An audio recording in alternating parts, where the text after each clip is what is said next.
waxtaan ci sécurité ferroviaire et nan la ñu mën a def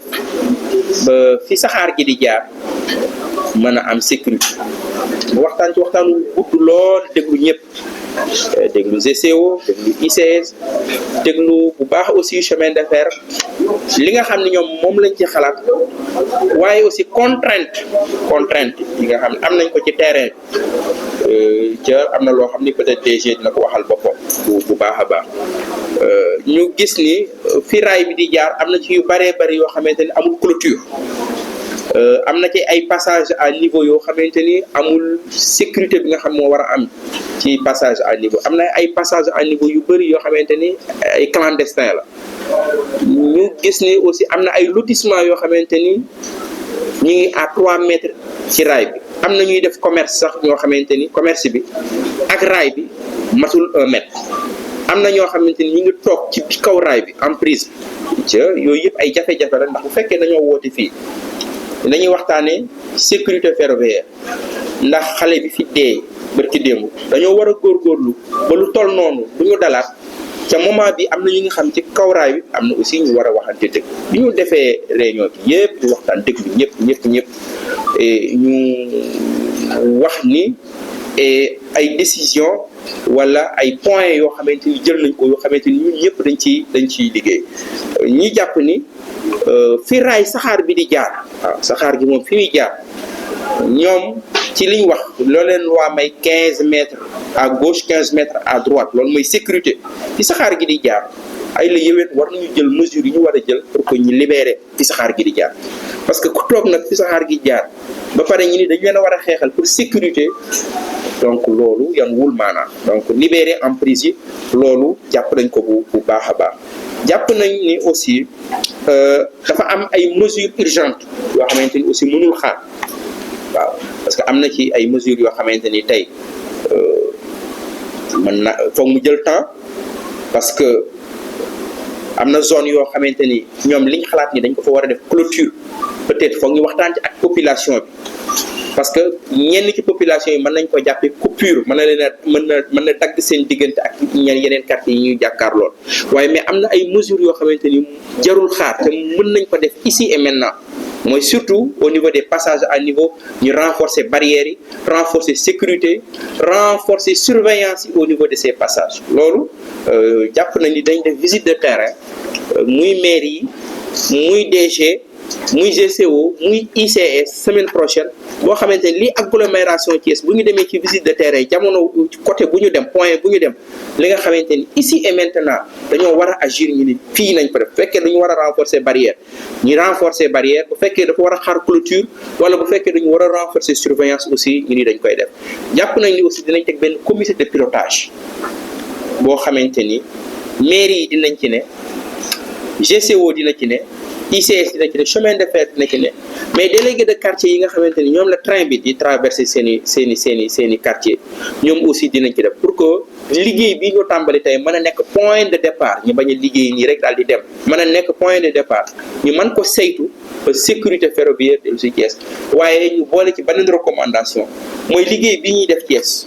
su fekkee amuñu ci déggoo ak li nga xamante ni mooy def ne am Tivaouane wala mu am Mékhé liggéey bi jeexital bi mu war a am jeex du ko def du ko am waaw donc ñu dinañ ci boole gouverneur de la région bu ko defee gouverneur dina woote beneen ndaje boo xamante ni CRD lay doon wala nu mu ko tuddee boo xam ne dinañ ci boole communes yi nga xamante ni yépp train bi dafay jaar wala sous préfet yi préfecture yi nga xamante ni ñoom dañu impacté wu nañ ci saxaar gi di fa jaar ba liggéey bii ñu tàmbali Thiès nan la mën a indi ay jeexital ci dëkk yooyu ba mu renforcer sécurité ferroviaire parce que dañu jàpp ni ñoom di ko tàmbalee Mékhé ba fi ñuy jaar Thiès yëpp ci bopp ay dëkk la ñuy jaar te solution bi mënul nekk rek Thiès buñ solution li nga xam moom la ñuy tabax Thiès nañ ko fexe boole ci yeneen dëkk yi boole ci yeneen département yi ba solution bi mën a nekk une solution globale loolu daal moom la ñu tënk moom la ñu ak benn plan de sensibilisation de communication de sensibilisation boo xam ne dañ ci dugal bàjjanu gox yi dugal ci surtout délégué de quartier yi nga xamante ni ñoo gën a impacté wu pour que ci wàllu sécurité ferroviaire ñu renforcer ko ba ci nekk xam xam say responsabilités loolu moom lañu génn ci réunion tey bi. Voilà. Donc, avant de passer aux questions. Et je voudrais remercier le DG du chemin de fer, saluer aussi son ouverture d'esprit et son sens de la responsabilité. Depuis le début de cette affaire, nous sommes en contact permanent, nous échangeons afin de construire ensemble des solutions. Saluer le maire de la commune de Thiès-Est, le maire de la commune de Thiès-Nord,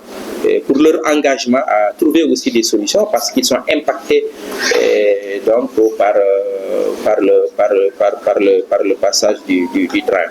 Saluer aussi le maire de la commune de Thiès-Nord. Saluer les délégations du GCO et des ICS. Nous avons eu une très longue réunion, une journée très longue, parce que nous avons voulu écouter tous les acteurs. Les délégués de quartier sont des acteurs, les Badjanogor sont des acteurs, la société civile thiessoise aussi, et les acteurs et les actrices. Donc, nous avons voulu écouter tout le monde, nous avons voulu écouter GCO avec son projet donc, de sécurisation donc, de la voie ferroviaire. Et après de longs échanges, nous avons puis faire la synthèse suivante. Mais avant cette synthèse, je voudrais partager quelques préoccupations. Et tout au long de la voie ferrée, une bonne partie n'est pas clôturée. Et donc ça, c'est au niveau du diagnostic. Il y a beaucoup de passages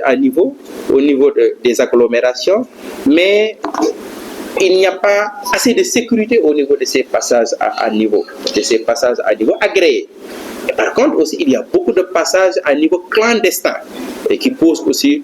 beaucoup de problèmes. Et donc, il y a un manque de visibilité, surtout au niveau de ces passages à niveau clandestin. Donc, et ces passages à niveau peuvent être à l'origine donc des accidents. Et dans le diagnostic fait, il est constaté qu'il y a des lotissements qui sont à près de 3 mètres donc, de la voie ferrée. 3 mètres. Il y a une activité de commerce qui se développe donc, à 1 mètre donc, de la voie ferrée. Donc tout ceci constitue des problèmes qui fait qu'il est nécessaire aujourd'hui de dégager une stratégie non seulement pour protéger les humains, mais aussi pour protéger donc, les animaux. Donc, et ça, nous sommes tous tombés d'accord sur la nécessité de développer cette stratégie. Donc nous avons suivi aussi l'entreprise GCO nous présenter son projet de stratégie de la sécurisation de la voie ferrée. Et au total, nous avons décidé ensemble, au terme de la réunion, de travailler à la libération donc, des emprises. Parce qu'il faut libérer donc d'abord les emprises, parce que ça peut sembler contradictoire. Encourager les gens à rester au niveau de ces emprises, et pour eux, l'emprise, c'est 15 mètres à gauche, 15 mètres à droite. Et il y a aujourd'hui des Sénégalais, il y a aujourd'hui des Thiessois qui se sont installés sur ces emprises-là. Et donc, il faut travailler à la libération de ces emprises. Ça passera évidemment par un plan de communication, que par un plan de sensibilisation. Tous les maires se sont engagés à porter ce plan de communication en rapport donc avec les délégués de quartier et les Badjanogor.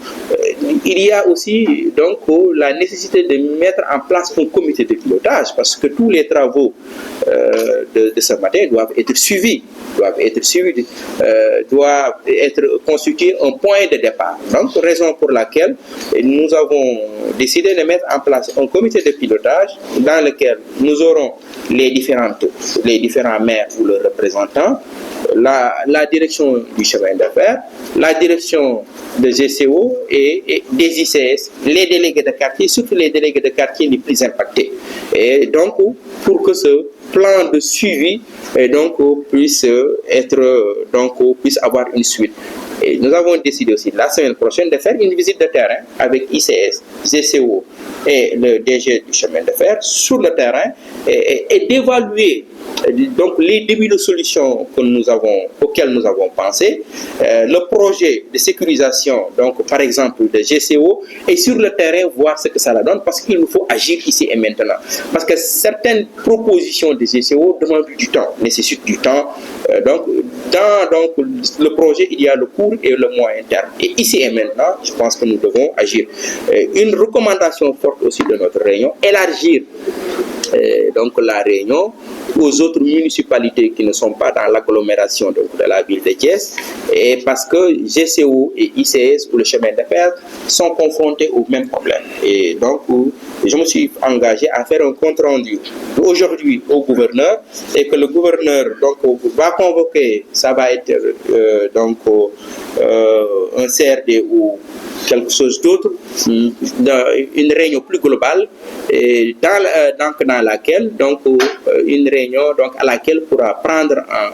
part les maires, les mairies qui sont, en tout cas les municipalités qui sont aussi impactées, qui ne sont pas dans l'agglomération de Thiès, mais je pense à Mékhé, Tivaouane, Taïba ou ailleurs. Donc pour que de manière générale on puisse avoir une vision globale sur la stratégie pour la sécurité ferroviaire. Passage à niveau, mettre des barrières. Et je parle au niveau des passages à niveau, mettre les barrières, renforcer la surveillance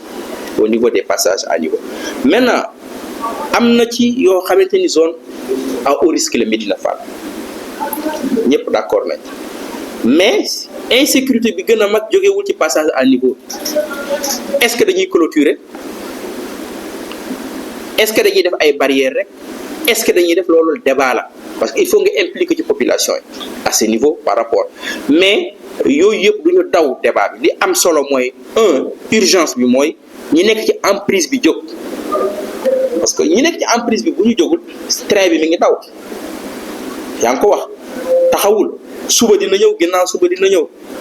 Mesure urgente bi ci jiitu mooy nan la ñu mën a jël ay mesures ñi nekk ci emprise yi ñuy libérer emprise, parce que mënuñu ni dañuy xeexal sécurité te ñooñu ñu bàyyi leen ci emprise yi ñuy développer un commerce wala ñu am ay titres yoo xam ne xamuñu fu ñu ko jëlee par rapport. Donc passage à niveau yooyu ñu renforcer la sécurité. Yeneen yi nga xamante ni peut-être am nañ ay contraintes, parce qu'il faut avoir aussi le courage, il y a des contraintes sur le terrain yoo xamante ni GCO am nañ ko. À ce niveau ñu renforcer la surveillance bu fekkee personnel bi moo tax ñu war a def visite de terrain. Donc visite de terrain bi nga semaine prochaine dinañ ko def tout au long fi train bi di jaar yépp au niveau de Thiès, surtout zone yi gën a exposé wu par rapport ak ñun li ñu déroulé am ci plan. Parce que léeg-léeg nga am, mais soo demee ci terrain bi jox la leneen wala nga am yeneen i xalaat. Donc loolu ak élargir réunion bi ba yeneen communes yi ñu mën leen ci boole. Donc foofu lañ ci toll par rapport lii début la woon rek li ci amoon solo, prise de conscience bi nga xamante ni bépp autorité bu nekk ci région bi, prise de conscience bi nga xam même les entreprises xam nañ ko, prise de conscience nga xam délégué des quartiers xam nañ ko, prise de conscience même yéen journalistes li tax ngeen mobiliser wu xam ngeen, parce que lii mooy actualité, pour que question bi ñu bañ ko daw, assumer suñuy responsabilité mooy ñu tabax ay solution yoo xamante ni dinañ sauver ay bakkan. Lu mel ni Malick Niang, je n'aime pas parler de mort utile, mais en tout cas lu mel noonu gëj fi lool au niveau de Thiès. tàmbale samay kàddu ci jaale famille xale bi tout tànk bi ñàkk bakkanam ci accident bi, di métti lu rek li mu nekk occasion suñu daje tey fii peut-être mënoon na, parce que waxu sécurité yàgg nañ ko wax ak maire, dafa naa ba ma xamante ne moom ak léegi ci sujet yu njëkk a wax ci ville bi nii sujet sécurité ferroviaire boobu la moom loolu moo tax tey bu ñu toogee tey ba accident boobu am vraiment yàllaa ko dogal, mais dañ ci am métti lool wax dëgg yàlla. Donc di remercier monsieur le maire ba affaire amee mu jël responsabilité ñëw convoqué acteurs yëpp pour ñu ñëw toog waxtaanee ko ak yeneen maire yi nga xam ne chemin de fer bi ngi traversé seen i gox, mais aussi ak kilifa diine yeeg yenn délégué de quartier yeeg ak bàjjenu gox yeeg vraiment force vive bu Thiès yëpp wax dëgg yàlla ñëw nañu fi tey ci waxtu jotaay bi. Donc ñu en tout cas waxtaanee accident bi am jéem a analyser lan moo indi accident bi te aussi ci li ñu gis ci li ko indi defe naa maire wax na ko résumé na ko luñ ci mën a jàpp occupation anarchique du chemin de fer bi def ci bopp. emprise ferroviaire bi pour ñu fàttali ko benn décret 90/646 bu 1990 moom moo ko consacré moom moo ne chemin de fer bi raay bi 15 mètres ci wàllu côté bu nekk domaine public ferroviaire la kenn waru ci nekk de telle sorte que saxaar buy daw conducteur bi dafay am visibilité bu yaatu pour mën a xam lan moo nekk mais li ñu gis tey jii nii mooy ci chemin de fer bi ci biir Thiès ci ay gox yu bari surtout Médina Fall ci accident bi am nañ fa ay nit ñu fa installé seen i place di jaay ndékki ñi jaay leen am nay kenkaari am nay garage mécanicien yooyu yëpp bu nekkee ci kaw chemin de fer bi ba pare ñu am ay xale yu xamul dara aussi xale xamul dara nekk di mën nañu en tout cas ci situation boobu noonu avec encombrement chemin de fer boobu noonu risque accident dafay bëri parce que saxaar buy daw nit mën na génnee fu nekk ci diggante maanaam taawul yeeg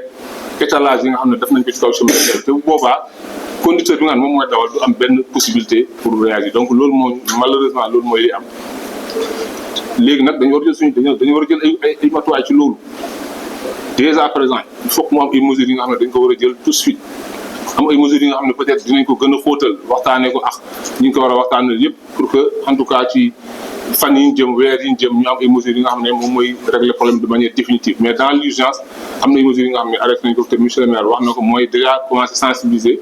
population yi def benn campagne de communication sensibiliser vraiment population ci risque bi d'abord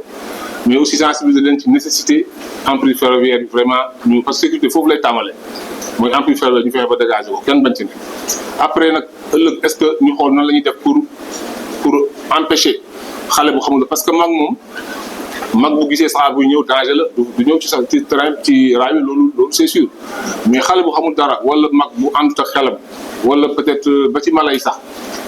mën nañ ñëw retrouver ci kaw raay bi donc il faut aussi ñu xool yeneen mesures de barrière dañuy mën a mettre en place pour aussi protéger xale yooyu nga xam ni xamuñu dara